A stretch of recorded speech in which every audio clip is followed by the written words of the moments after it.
As the movie begins, we meet Kevin Garner, an investment banker whose bank has just collapsed, leaving him jobless. He's lost all his stocks and assets, so he's currently distraught, sitting in a bar. Moments later, a woman named Molly approaches him, remarking that he's the most miserable guy she's ever seen.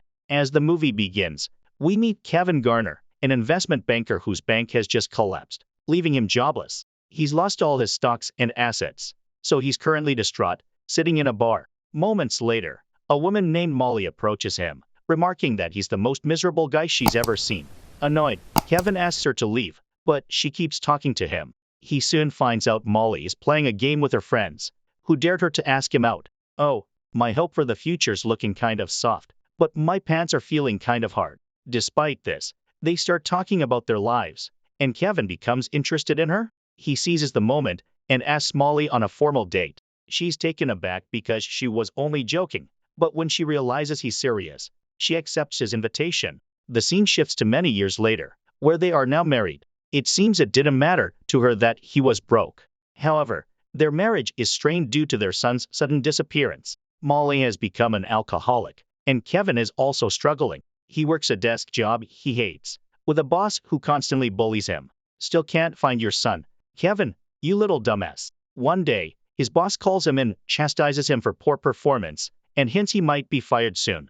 Frustrated, Kevin leaves and gets into his car, where he receives a call from Molly. She scolds him for forgetting to pay the monthly bills, and they begin to argue. At this moment, another vehicle suddenly crashes into Kevin's car, knocking him unconscious. A while later, Kevin wakes up in an alley and sees an older man standing in front of him. The man introduces himself as the benefactor, which makes Kevin laugh. However, the benefactor insists he's serious and has a job for Kevin. He then leads Kevin to a road where, shockingly, there are no cars or people around, resembling a post-apocalyptic world. When Kevin asks where everyone went, the benefactor reveals that he moved them. He further clarifies that he has shifted Kevin to another reality, a parallel universe.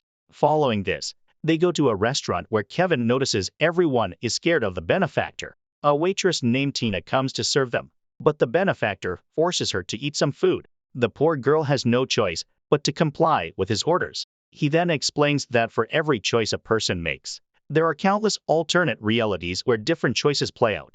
These decisions create endless possibilities, meaning that everything a person can imagine exists somewhere at some point in time. The benefactor then reveals that there is a force capable of transferring people between these realities. He offers Kevin a job as one of his shifters in exchange for his dream life. Shifters are people who have given up their souls and now work to trouble other souls by moving them to different realities. The benefactor reveals that all other versions of Kevin have accepted this deal, and even Molly has been shifted twice. However, Kevin is skeptical and asks him to prove it by shifting Tina somewhere else. The benefactor agrees and activates a device on his wrist called the divider. Tina begins crying and begs him not to do it, but he immediately shifts her to another universe where parents never met and she was never born. Kevin is shocked, and when he sees Tina's parents crying, he feels terrible for his actions, as he should. It finally dawns on him that the benefactor is Satan himself. What does Satan have to do with the multiverse? The benefactor now wants Kevin to become one of his shifters and offers him a lavish life. He explains that he can give him the best version of Molly, who will do anything he says. However, Kevin rejects the offer and instead seeks help from God. This enrages the benefactor, who yells that Kevin will pay for this. Kevin continues to pray until the benefactor eventually vanishes. Mortified by his actions, he apologizes to Tina's parents and leaves the restaurant. The scene then shifts to 5 years later, with Kevin still trapped in this dystopian reality. He lives under a fake name because he is infamous everywhere as the Kevin who refused. In this world, constant wars and destructive human activities have ravaged most of the planet, and people aren't good at coming up with cool nicknames. After millions of people vanished, the benefactor has gained control of the world. Most people now live in impoverished cities under the harsh rule of his officers. Meanwhile, Kevin does manual labor during the day to make a living. He often tries to recreate Bible verses from memory and secretly shares them with his friend Gabriel. Even though spreading faith is illegal, Gabriel is the only person he trusts and the only one who knows his true identity.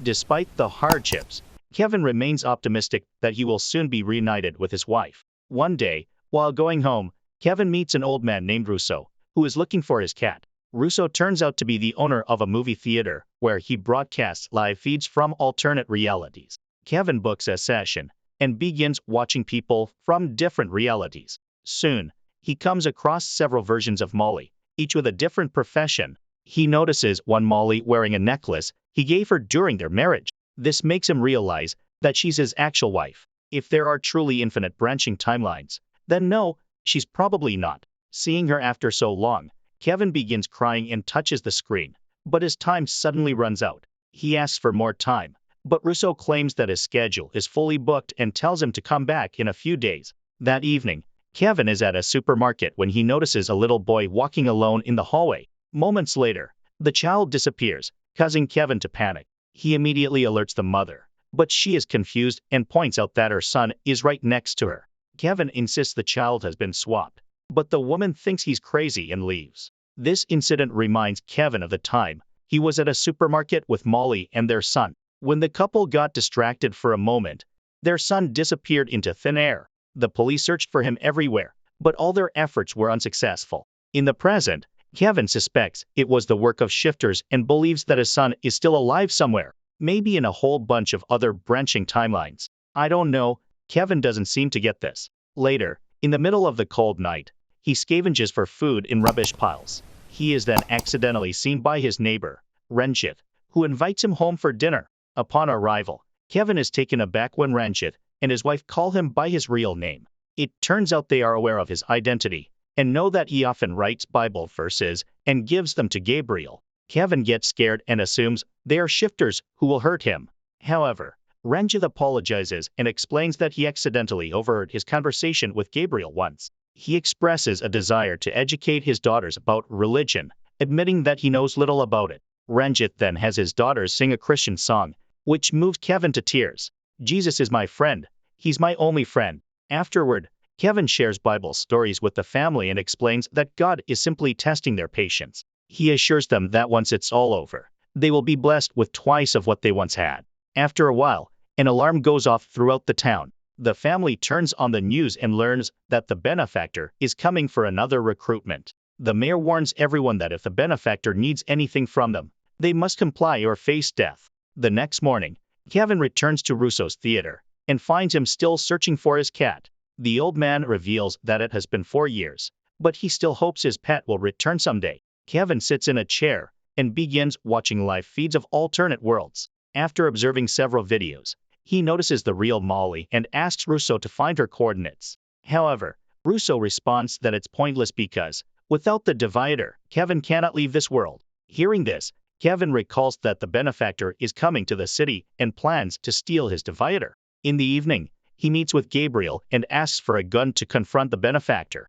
Gabriel thinks it's a suicide mission and argues that Kevin can't just shoot the demon. He tries to talk him out of it, but Kevin is adamant. In the end, Gabriel gives in and offers him his gun. The next day, Kevin arrives in front of a cave where the benefactor is recruiting someone. The place is guarded by the police, but Kevin manages to sneak inside. To his shock, he walks into a motel room instead of a cave. He tries to leave, but the cops outside fire at him, forcing him to retreat. Frustrated, Kevin begins smashing things around the room. He soon starts crying and scolds God for testing him like this. Just then, the benefactor shows up and takes the gun from his hand. He also summons Gabriel and asks if he gave Kevin the gun. However, Gabriel responds that he doesn't even know this man. The benefactor then mocks Kevin for trusting his writings to such a coward.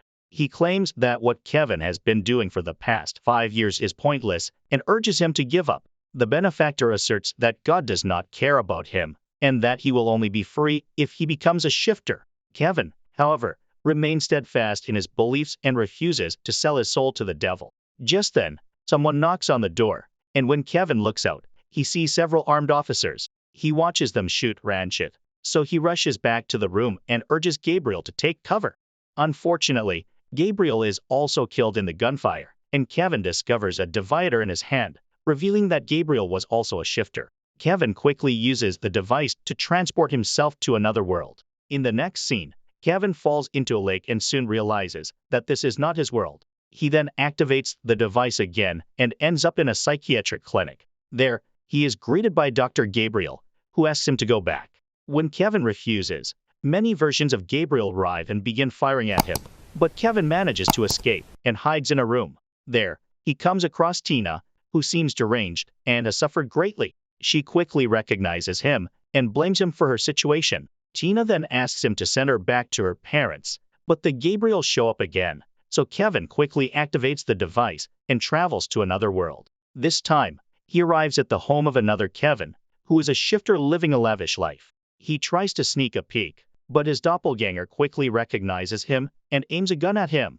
The man threatens to shoot him if he doesn't return the divider. However, Kevin quickly activates the device and returns to the same dystopian world as before. He sees Ranjit being driven away in an ambulance and discovers that he was shot because of his involvement with Kevin. The cops notice him, so he runs away and arrives at Russo's theater. Kevin claims that he has the device and urges the old man to send him home quickly. Meanwhile, the cops also arrive and prepare to attack, but with Russo's help, Kevin manages to travel back to his original world. In the next scene, he finally meets his wife, who is shocked to see him after all these years. She asks where he was, and Kevin responds that he was stuck in another world. Molly, of course, doesn't understand, so he simply apologizes for neglecting her in the past and asks for a second chance. Although she seems to still love him, Molly responds that she has found someone else now. Kevin desperately tries to persuade her, but the benefactor suddenly appears and takes him away. Moments later, Kevin finds himself back at Russo's theater with officers all around him. The benefactor then summons Tina into this world as well. He tells Kevin that although he acts almighty and talks about God, he is selfish deep down, just like everyone else. He then holds Kevin at gunpoint and makes a final offer. He must choose between going back to Molly or sending Tina back to her family. The benefactor encourages Kevin to be selfish and choose his own life over caring about some random girl. Hearing this, Kevin feels responsible for Tina's suffering. She is a young girl who has endured so much after being separated from her family. While he is deliberating, he notices that Russo has finally found his cat. This makes Kevin very happy, realizing it is a sign of hope from God. Only Kevin could connect the dots between a cat and God. He boldly declares that he wants Tina to go back to her family. The benefactor is disappointed by Kevin's decision, as he wanted him to be selfish and let evil win. Filled with rage, he grabs a gun and prepares to shoot him. But just then, a divine power intervenes and Kevin is transported to another world. He finds himself in a bar where Molly is drinking alone.